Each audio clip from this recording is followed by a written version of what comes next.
When I received the invitation to my son's wedding, I felt a strange mix of pride and sadness. Pride, because my son was getting married, starting a new chapter in his life. Sadness, because I would be attending as a single dad, a reality that still stung even after years of divorce. I raised my son mostly on my own after his mother left.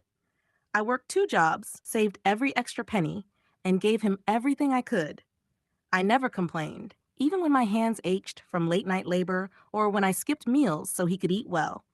On the wedding day, I put on my best suit, the same one I had worn to my company's annual dinner years ago. It was a bit tight, but I didn't care. I just wanted to be there for my son. When I arrived at the reception venue, I was greeted by the organizers who handed out name tags to all guests. I looked down at mine and froze. Under my name, in small but clear letters, it read, Low Education. At first, I thought it was a mistake, some kind of mix-up. But when I looked around, I saw that others had tags with words doctor, engineer, professor, and business owner. It seemed the couple had decided to add each guest's highest achievement or occupation under their name as a way to introduce people to each other. I felt my chest tighten. Low education was all I was reduced to, as though that was the most defining thing about me. I never had the chance to finish school. I started working at 15 to help my parents feed the family. That label made me feel like I was being punished again for the sacrifices I had made. I quietly pinned the tag to my suit and walked into the hall. Everywhere I turned, people were discussing careers, investments, and travel. I sat at my assigned table, which happened to be far from the main stage. When other guests glanced at my tag, I could see the polite but faintly patronizing smiles. One man even asked, "So what do you do?" I told him I worked as a warehouse supervisor. He nodded and quickly turned back to another guest who was a banker. When my son came around to greet the guests, I hugged him tightly. He was glowing with happiness, and I didn't want to spoil his day with my hurt feelings. But I noticed his in-laws treating me with the same subtle condescension. The bride's father asked me, "So you didn't think of going back to school later? Education is very important, you know." He said it kindly, but it felt like a slap. As the evening went on, I sat quietly, eating my food, clapping at the speeches, smiling when everyone else smiled. Inside, I was breaking. I thought of all those nights I worked overtime so my son could have decent clothes, a good school, and a shot at the life I never had. I thought of all the times I walked to work in the rain to save bus fare. None of that mattered now, because to everyone in this room, I was just low education.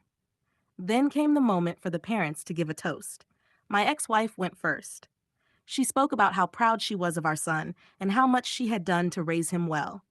I bit my tongue. She hadn't been around for most of his childhood, but I stayed silent because it wasn't the time to argue. When it was my turn, I stood up, my hands trembling slightly. I looked at my son and said, "I may not have a fancy degree or a big title under my name, but I have something no one here can take away from me. I have love for my son. I raised him with everything I had, even when it wasn't enough. Every drop of sweat, every sleepless night, every ache in my back, it was all so he could stand here today, happy and secure. If being called low education is the price for that, I will wear it proudly, because to me, being a good father is the highest education a man can have." The hall went silent for a moment. My son's eyes filled with tears. He came over and hugged me tightly, whispering, "Dad, I'm sorry. I didn't know they'd put that on the tags. You're the smartest man I know." The bride's parents looked embarrassed, and a few guests actually clapped softly, but I didn't need their approval anymore. I had said what I needed to say. After the toast, several guests came to me and said they respected what I had shared. Some even confessed that they hadn't thought about how such a small thing could hurt someone. My son spent most of the rest of the evening sitting by my side, making sure I felt included.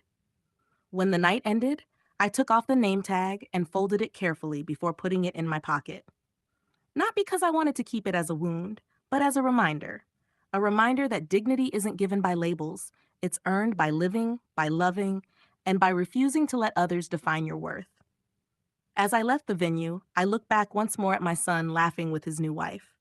Despite the pain of the evening, I smiled. Because whatever the world thought of me, I knew one thing for certain. I had given my son the best life I could, and that was enough.